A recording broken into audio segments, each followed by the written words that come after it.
Glória a Deus. Abra comigo em 2 Pedro.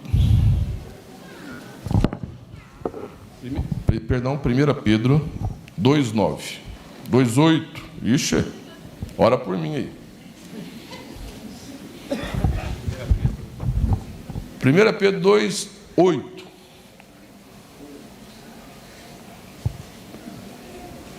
O tema da palavra é sacerdócio real. Quem aqui é um sacerdote de Deus, dá uma glória a Deus.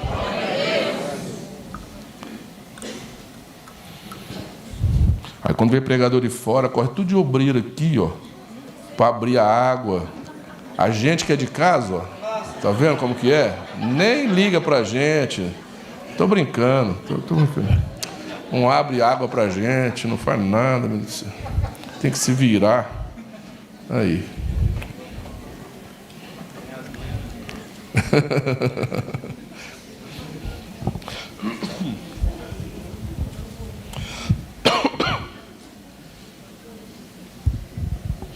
Vós, porém, sois raça eleita. É isso mesmo? Oh, meu Deus do céu. É 2,9, perdão. E eu escrevi em cima 2,8. É a idade.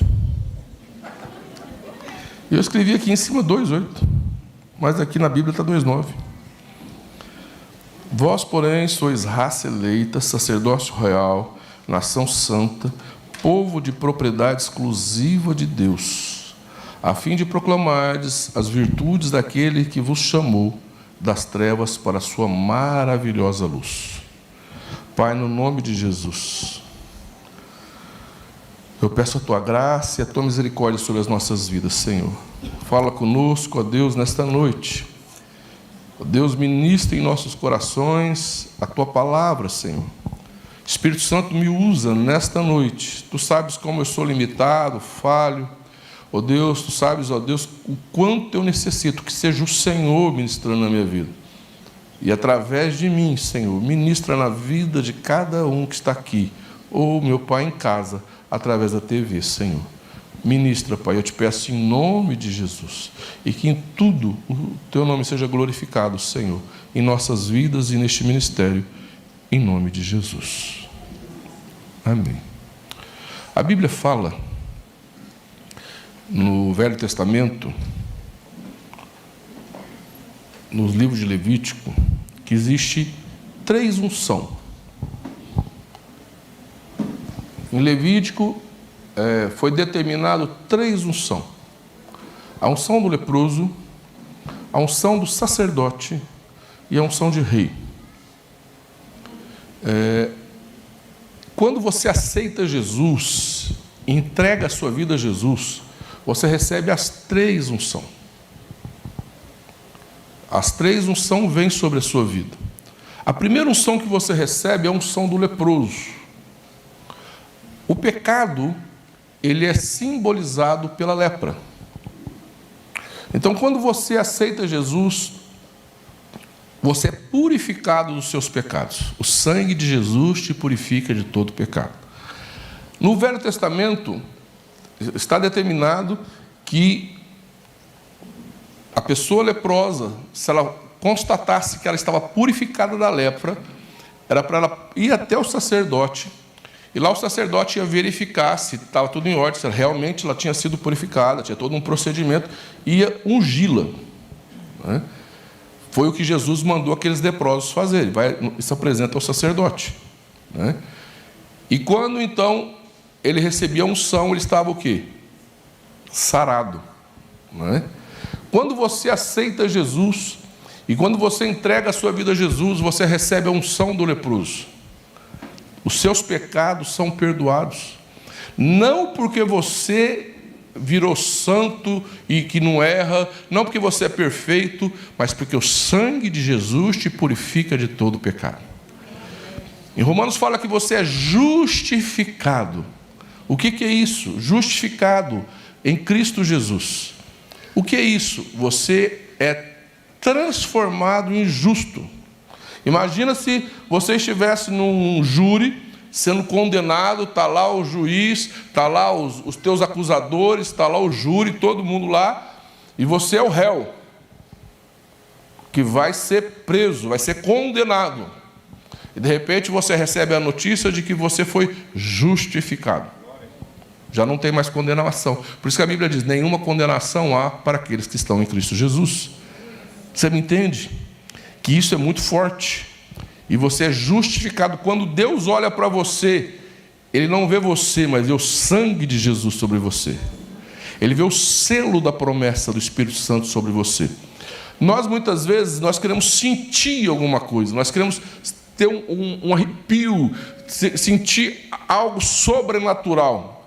Mas não é necessário que você sinta alguma coisa para que isso aconteça na sua vida. É necessário que você tome uma atitude diante de Deus. Isso não depende de um sentimento, depende de uma atitude. Tem gente que sente e não toma atitude.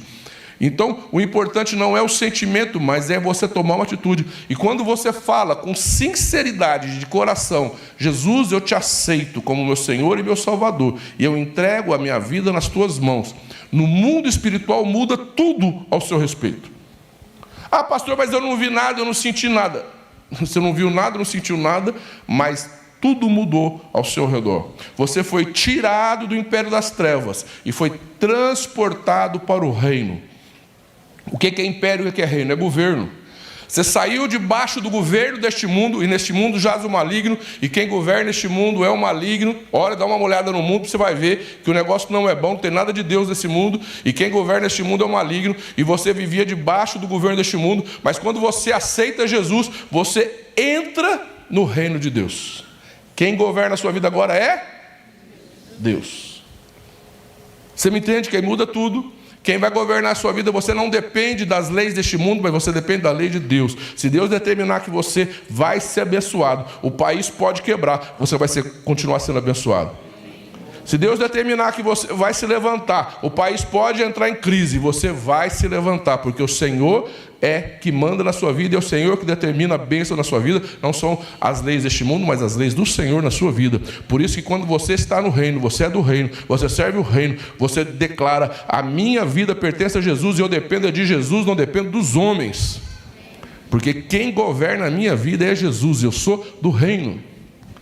E olha que coisa interessante, se você está em Brasília, lá tem várias embaixadas. Vamos pegar, por exemplo, a embaixada dos Estados Unidos. Você está em Brasília, terra brasileira, nação brasileira, território brasileiro, mas vamos dizer que aqui neste tapete é a embaixada dos Estados Unidos. Eu estou aqui, eu estou no Brasil. Eu entro na embaixada dos Estados Unidos, é como se eu tivesse entrado nos Estados Unidos. Aqui operam as leis do Brasil. Aqui operam as leis dos Estados Unidos, mesmo que seja em território brasileiro. Quem opera aqui são as leis dos Estados Unidos, e o Brasil não pode entrar aqui dentro e te pegar. Tem que ter autorização dos Estados Unidos. Aqui dentro opera as leis dos Estados Unidos. O que é a igreja? A igreja é uma embaixada do reino neste mundo. Quando você entra na igreja, você faz parte do corpo de Cristo. O que opera em você são as leis do reino. Você me entende? Que é essa primeira unção que você recebe. A segunda unção que você recebe é a unção de rei. E Jesus te chamou para reinar. O que é reinar? É governo, é domínio. Jesus não te chamou para ser cabeça, mas para ser cauda.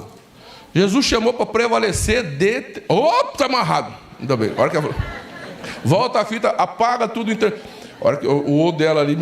Jesus não te chamou para ser cauda, chamou para ser cabeça. Eu fiz uma pegadinha para saber se você estava atento. Só ela estava atenta. Misericórdia, obrigado, irmã. Jesus te chamou para ser cabeça. Olha para o teu irmão, vamos firmar isso bem para não, para não ter dúvida. Jesus te chamou para ser cabeça e não cauda. Jesus chamou para reinar, para determinar, para prevalecer. E você tem unção de rei, amém? Você tem unção para reinar. O rei ia na guerra, e quando ele estava debaixo da bênção, ele vencia as guerras. E Deus te chamou para ir para a guerra e vencer. todas as guerras. Deus não falou que ia te impedir de ter lutas. Deus não falou que ia te impedir de participar de guerras, que não ia ter guerra na sua vida quando você se convertesse. Mas o Senhor falou que vai contigo na guerra e você vai ser vitorioso em todas as guerras. Por isso, meu irmão, vai que você vai ser vencedor. Davi ia e vencia, e os reis que serviam ao Senhor iam na guerra e venciam. E você tem a unção de rei para vencer e para prevalecer as tuas lutas, as tuas guerras. Por isso não tenha medo da guerra, enfrente as guerras. Tem gente que, guerra, eu não quero enfrentar, eu aceitei Jesus. Meu irmão, o céu vai ser depois. Mana, leite e mel depois, agora é guerra. Por isso que o Senhor te dá unção de rei, para reinar, prevalecer e lutar. Você recebe a unção de sacerdote. No Velho Testamento, só o sacerdote entrava na presença de Deus. Ninguém tinha esse privilégio, só o sacerdote.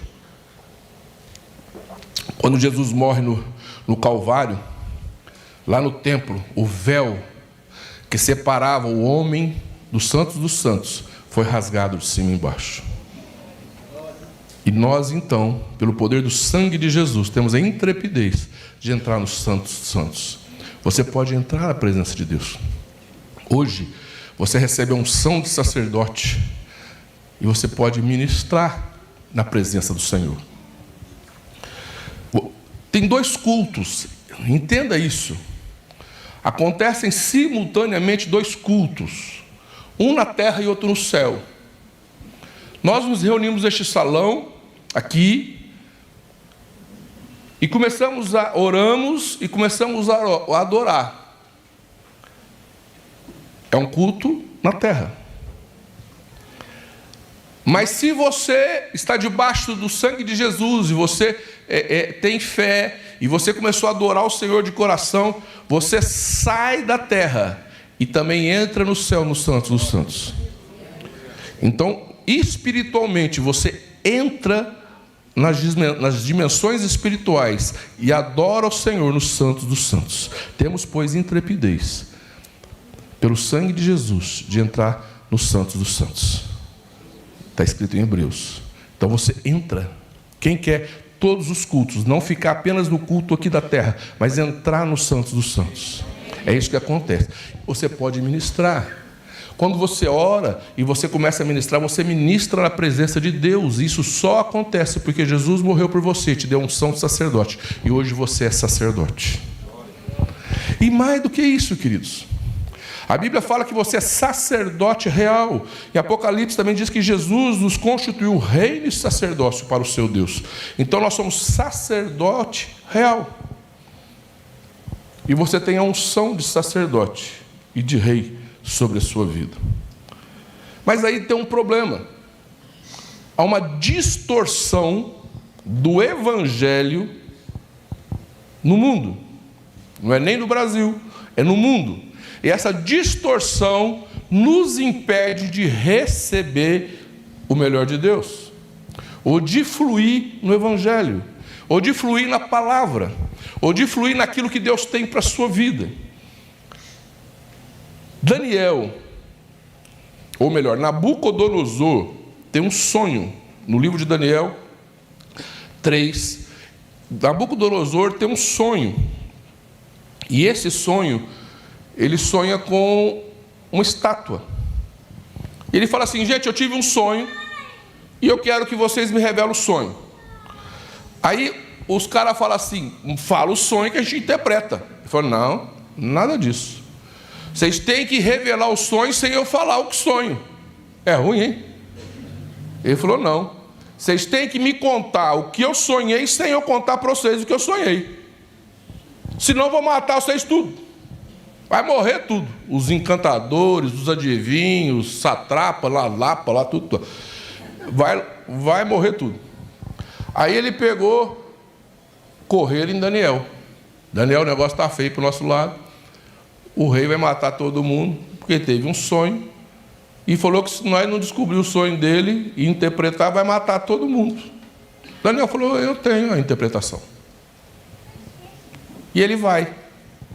Ele fala assim para o rei, presta atenção. E para mim é um dos textos que eu acho mais lindo na Bíblia, porque o que vai acontecer em Apocalipse, vai acontecer. Nós não sabemos ainda como vai ser, porque ainda nós não vivemos isso. Mas o que aconteceu aqui, já aconteceu. Era futuro para Daniel, mas é passado para a gente. Então é comprovado que o que Daniel falou realmente aconteceu na terra. Então é lindo, porque comprova a veracidade da palavra de Deus. Daniel vira para Nabucodonosor e diz o seguinte: você teve um sonho de uma estátua, a cabeça de ouro, o peito é de prata, os quadris são de bronze, os pés são de ferro, as pernas, e os pés é barro misturado com ferro. É isso mesmo. Aí ele fala assim para o rei: rei, a cabeça de ouro é o seu reino, Babilônia. Depois do seu reino virá um outro reino, os medos e os persas. Primeiro ele fala assim: rei, primeiro a cabeça é o seu reino, cabeça de ouro. Depois virá um outro reino, que é o peito de prata. Depois deste reino vai vir um outro reino, que é o quadril de prata. Depois deste outro reino vai vir um outro que é muito forte, que são as pernas de ferro. E depois deste reino vai vir um, que são os pés, que é misturado barro e ferro. E aí uma pedra cortada sem auxílio de mãos vai vir, uma pedra angular, e vai esmiuçar de baixo para cima toda a estátua. Preste atenção. O primeiro reino era Babilônia, Nabucodonosor. O segundo reino realmente aconteceu, e foi os medos e os persas. O terceiro reino também aconteceu do jeitinho que Daniel falou, os gregos. O outro reino também aconteceu do jeitinho que Daniel falou, Roma, ferro, forte. E olha que detalhe, pernas, duas pernas. O reino de Roma foi dividido em dois reinos. O reino ocidental, capital Roma, e oriental, capital Constantinopla. Certinho. Aí ele fala assim: e vai ter um pé que é misturado Roma, que é o ferro, com barro. O barro simboliza a igreja. Temos, porém, um tesouro em vasos de barro. Então é uma mistura de Roma com a igreja, que é o pé. Aí a gente fala assim: é a igreja católica. E eu estou aqui para dizer para vocês que somos nós também. Somos evangélicos. Glória a Deus. Segura aí. Somos nós também. Ou a igreja de uma maneira geral. Por quê, queridos? A Grécia, que era prata, perdeu para Roma, que era ferro. Mas a Grécia, que era prata, tinha valores que o ferro não tinha. Então, a Grécia perde militarmente para Roma, mas Roma perde culturalmente para a Grécia. E cria-se, então, a cultura greco-romana. Alguém já ouviu falar de cultura greco-romana? É a cultura greco-romana que domina o Ocidente, que domina a cultura. E qual é esta cultura greco-romana que domina todo o Ocidente? Primeira, humanismo. O humanismo está presente nas nossas faculdades, o humanismo está presente nas escolas, na sociedade, e o humanismo está presente na igreja. Como assim? O humanismo é o homem no centro. Homem está no centro. E a igreja começa a pregar como se você fosse a florzinha de Jesus, a menina dos olhos de Jesus, você é o tchutchuquinha de Jesus, e Jesus te protege, e começa a levar para um nível em que você começa a entender que você está no centro, e Deus, Jesus, o Espírito Santo, todos os anjos ao seu redor te servindo, porque você é a pessoa mais importante deste mundo. Você é a pessoa mais preciosa deste mundo. Você é a pessoa que é mais importante. E aí a gente começa a cantar a música que nem aquela Sabor de Mel, um dia eu vou estar no palco e você vai me aplaudir, coisas assim, começa até a ter louvor nesse sentido. Nós somos importantes. E nós gostamos desse evangelho, que muitas vezes a gente usa textos bíblicos para pregar o quanto nós somos importantes. A gente fala, aleluia, isso é importante. Né? E muitas vezes isso tem um fundamento humanista. Quer ver outra filosofia greco-romana? O narcisismo. Hoje todo mundo preocupado com o corpo. Hoje todo mundo preocupado com a beleza. Hoje todo mundo se admira. Uma preocupação. Tem que cuidar, viu, irmão? Passa um desodorantinho, pelo amor de Deus. Toma um banho, né? Não vai para o outro lado. Mas existe o quê? O que é Narciso? Narciso é um cara que quando ele se viu no espelho de água, ele se apaixonou por ele mesmo. Tem muita gente hoje apaixonada por si mesmo. Se admira, se acha. Né? Outra cultura greco-romana é o hedonismo. E aí pega o negócio. É o que mais está pegando na nossa sociedade. Você já ouviu alguém falar assim, eu tenho direito a ser feliz? Ah, pastor, eu vou largar porque eu tenho direito a ser feliz. Eu vou separar. Eu tenho direito a ser feliz. Que felicidade que é essa? Outro dia eu escrevi um texto a respeito disso, eu comecei a meditar e preparei essa palavra por causa disso. Que felicidade que é essa? Que de repente vai prejudicar um monte de gente, vai causar um monte de transtorno, porque eu quero ser feliz. Que felicidade que é essa, gente? O que é o hedonismo? É busca do prazer. Hoje as pessoas têm uma busca desenfreada pelo prazer. Parece que se não fizer um churrasco, morre. Parece que se não fizer uma viaginha, morre. Parece que não sei o que, morre. E aí começa todo mundo postar no Facebook. Eu fui, né? E aí começa uma disputa para quem tem mais prazer do que o outro, quem parece que diverte. E, gente, a vida não é esta. Isso é uma falsidade. Não é? É uma coisa que muitas vezes a gente fica procurando, achando que a gente vai ser feliz atrás de um prazer que não existe. Tem gente que vai nos lugares tirar foto, né? Eu fui lá em Paris tirar foto. Fui lá na Torre Eiffel. Irmãos, a torre aqui é mais bonita. Vai aqui na torre da coisa, que é a mesma coisa. Um monte de ferro empilhado e um monte de barro no chão. É a mesma coisa. Não estou dizendo para não ir, eu fui. Mas eu estou dizendo assim, não é algo que vai... Não mudou minha vida. Ferrugem está cheio. E cheio de barro no chão, pisando aquela lama. Não mudou nada a minha vida, eu ter ido lá.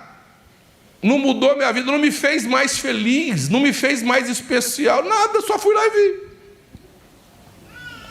Vocês estão entendendo que muitas vezes hoje é uma busca por um prazer que você muitas vezes não vai encontrar, porque na cabeça e na sociedade hoje fica colocando que você tem que buscar prazer, e aí troca de marido, troca de mulher, troca de namorado, troca não sei do que, vai passear, faz churrasco e não sei o que, e na busca de um prazer. Hoje eu vi um negócio que eu achei o máximo, uma mulher feia para danar. Irmãos, aí ela catou um negócio, ela colou aqui e prendeu aqui. Aí ela botou outro aqui, colou aqui e prendeu aqui. Aí ela colou aqui e prendeu aqui. Aí prendeu de cá, prendeu de lá. Aí ela pegou um negócio, passou na cara assim, e tampou tudo, assim, ficou criando. Aí ela fez uma nova sobrancelha, um novo olho, uma nova boca, um novo negócio, botou a peruca, ficou linda. Eu falei, gente, o cara casa com uma dessa, vai tirar tudo, vai ser uma tragédia. A hora que desmontar, o cara vai correr 10 dias sem parar. É umas coisas doidas, uma busca por um prazer. Se cuida, viu, irmão? Pelo amor de Deus. Não me leve para o outro lado. Nada disso. A Verônica está aqui, faz a tua sobrancelha, de boa. Mas é uma neurose hoje. A busca pelo prazer, a busca é uma neurose. E a igreja entra nisso. Existiu uma ilha na Grécia chamada Lesbos. Está lembrando de alguma coisa? Nesta ilha morava umas mulheres que não precisavam de homem, chamada Amazonas, guerreiras. Aí eles falam que feminismo é coisa moderna. O feminismo é coisa atual. Já existia lá na Grécia. Vocês entendem que isso tudo não é nada novo, é tudo velho. E são ideias que entraram dentro da igreja e que simboliza hoje o reino de Roma misturado com o barro, que é a igreja com valores greco-romanos. Por que muitas vezes o evangelho não dá certo ou não funciona, ou as coisas não funcionam exatamente como deviam funcionar na nossa vida?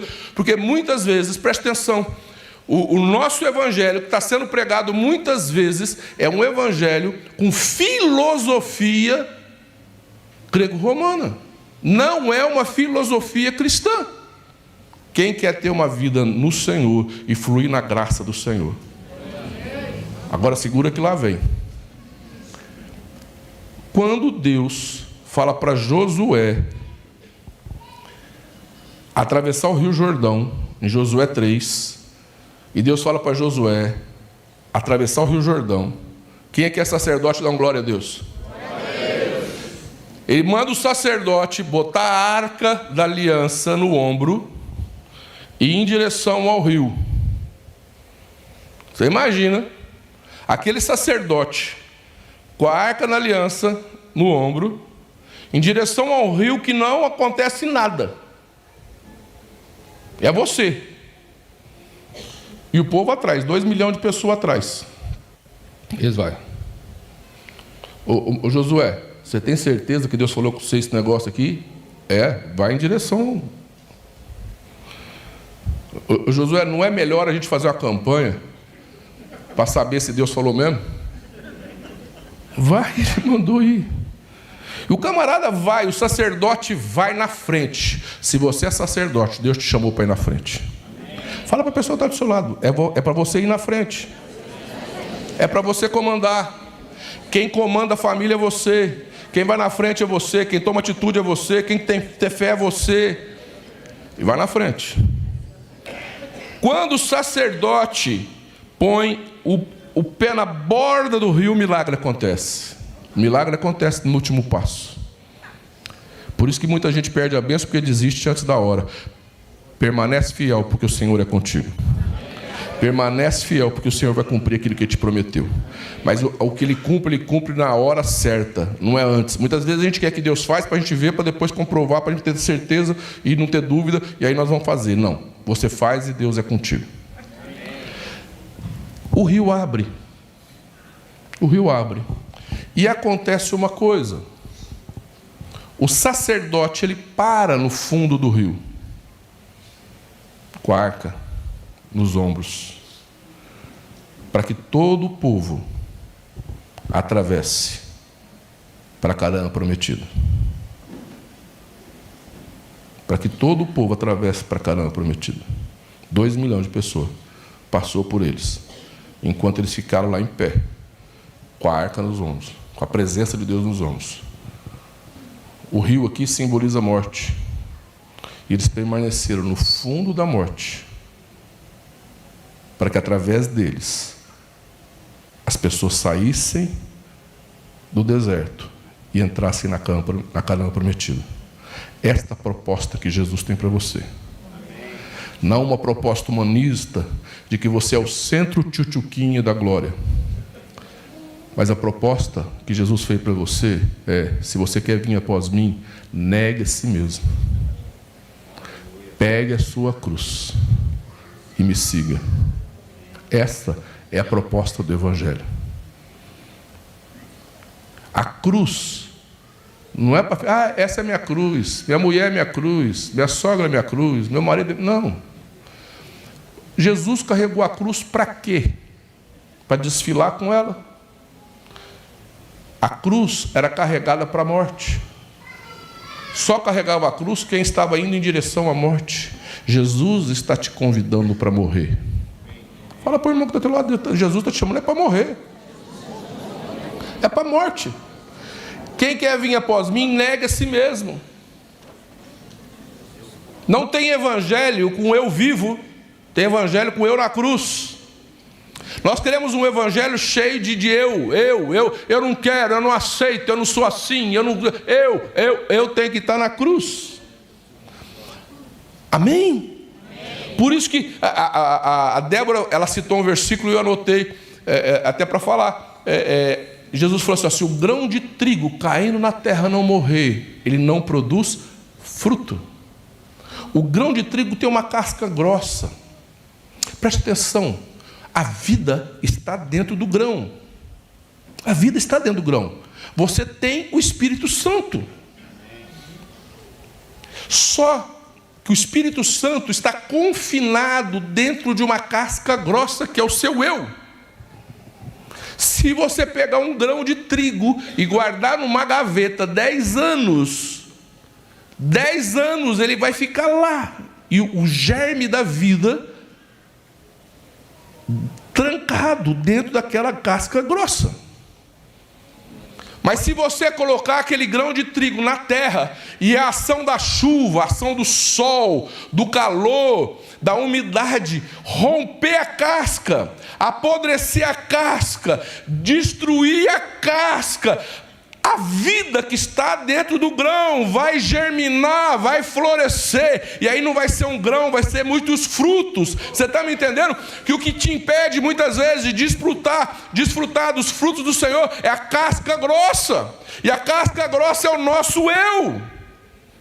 Que muitas vezes a gente vem na igreja, em vez de matar a casca, a gente adula a casca, a gente enfeita a casca, a gente dá beijinho na casca, e nós temos que morrer. Se você quer crescer, se você quer fluir, se você quer prosperar, a sua casca tem que morrer. Se você preservar a casca numa gaveta, ela vai ficar 10, 15, 20, 50 anos ali, e o germe dentro dela confinado. Não se questiona se um crente tem o Espírito Santo. O crente tem o Espírito Santo. O problema é se o Espírito Santo conseguiu romper a casca. Se ele não conseguiu romper a casca, ele está preso. Mas se o grão de trigo cair na terra, morrer, sabe o que vai acontecer na sua vida? Muitos frutos. Quem quer ter muitos frutos? Olha para o teu irmão com cara de profeta e diga para ele assim: deixa a tua casca morrer. Deixa a tua casca. Jesus falou assim, preste atenção, é o nosso eu. Queridos, nós temos que botar o eu na cruz. O Evangelho fala o seguinte: se der um tapa numa face, ofereça outra. Jesus falou assim: te pedir pão dar uma milha, ande 2. Essa é a Bíblia. A Bíblia não fala que você tem direito a prazer. A Bíblia está falando que você é para ir para a cruz. A Bíblia não fala que você não, a Bíblia está falando que é para você andar a 2ª milha, é para você perdoar, é para você morrer, é para você renunciar. E o que, se você quer florescer, quer crescer, o teu eu tem que morrer, tem que renunciar. Muitas vezes, muita ferida na nossa alma só significa que a nossa alma está viva e ela precisa morrer, porque morto não tem ferida. Você me entende? Que muitas vezes a gente é muito ferido. Isso daí falta a cruz na nossa vida. E a cruz, quando você... O que aconteceu com Jesus? Ele morre na cruz, mas ressuscita ao 3º dia. Ganha um corpo glorificado. Amém? O que acontece com o crente que vai para a cruz? Ele ressuscita em Cristo e recebe autoridade no mundo espiritual. É isso que Deus tem para a sua vida. Você está me entendendo? Um dia Jesus multiplica o pão e o peixe. E quando ele multiplica o pão e o peixe, a multidão começa a seguir ele. Se fosse um outro, fala, nossa, multidão me seguindo, eu sou o cara, vamos multiplicar mais pão, mais peixe, né? Se ele quisesse fazer uma revolução em Israel, uma revolução política, era só ele ficar multiplicando pão e peixe. O povo matava todo mundo do pão e do peixe. Eles iam matar os romanos, matar os judeus, matar todos os sacerdotes, por causa do pão e peixe que Jesus multiplicava. Mas a proposta de Jesus não era esta. E quando aquela multidão está seguindo a Jesus, Jesus vira para eles e fala assim: quem não comer da minha carne e não beber do meu sangue, não tem parte comigo. Agora imagina o seguinte: já é esquisito hoje a gente falar isso, beber de carne, beber de sangue. Mas você sabe que ele está falando da Santa Ceia. Você sabe que ele está falando disso, da ceia, está falando, porque nós já, 2000 anos aprendendo isso, a gente sabe. Mas você imagina aquele povo que não sabia o que Jesus estava dizendo. Você imagina aquele povo que não imaginava o que Jesus está dizendo. E Jesus, ele faz, mas não é carne e sangue, a gente queria o peixe e o pão. E ele fala: quem não comer da minha carne e não beber do meu sangue, não tem parte comigo. Ó, vaza todo mundo. Vaza. Fica só os discípulos. Aí Jesus vira para Pedro e fala assim: olha, vocês também não vão embora? E Pedro então fala uma coisa que eu acho maravilhosa. Ele fala: para onde nós vamos, se só o Senhor tem palavra de vida eterna? É maravilhoso. É maravilhoso. O que Jesus está dizendo? Ele não quer uma multidão atrás de um pão e de um peixe. Ele quer pessoas com compromisso. Pessoas dispostas a estar na cruz com Ele. Comer da carne e beber do sangue é estar disposto a estar na cruz com Ele. O Evangelho é cruz. A Bíblia é renúncia. Você quer ser feliz? Renuncie o seu eu. O que mais te faz infeliz não são as pessoas que estão à sua volta. O que mais te faz infeliz não é o país que você mora. Tem muita gente se matando nos Estados Unidos, tem muita gente morrendo na Alemanha, muita gente se matando no Canadá, mais do que aqui. O que te faz infeliz não é a família que você nasceu. O que mais te faz infeliz é o eu que está dentro de você. É o meu eu. E quanto mais você alimentar este eu, mais infeliz você vai ser. Jesus não te chamou para disputar nada. Jesus não te chamou para competir nada. Jesus não te chamou para concorrer a nada. Jesus te chamou para morrer na cruz e deixar o Espírito Santo te usar. Deixa Deus te usar. O Evangelho de Jesus é renúncia. Se o teu eu morrer, vai florescer. E muitos frutos vão vir sobre a sua vida. Deus usa uma pessoa à medida em que ela é capaz de renunciar ao eu dela. Tem uma lei que diz que 2 corpos não ocupam o mesmo lugar no espaço. Não é isso? A Janete é da ciência. 2 corpos não ocupam um lugar. Quanto menos eu tiver dentro de você, mais da unção do Espírito Santo estará dentro de você. Quanto mais do nosso eu estiver dentro de nós, menos unção estará dentro de nós. O eu tem que diminuir para a unção aumentar. Quem me entendeu? Se você deixar, o Espírito Santo vai tratar. Nada, preste atenção. Quem é que entregou a vida para Jesus? Se você entregou, nada acontece por acaso. Deus, tudo Ele vai fazendo para tratar. Tratar o seu eu, diminuir o seu eu, para aumentar a unção sobre a sua vida. Amém? Quanto mais unção você deseja, menos eu tem que ter dentro de você. Por isso o meu convite nesta noite para você é: vá para a cruz. Coloque sua vida na cruz. E você vai ver a glória de Deus se manifestar na sua vida.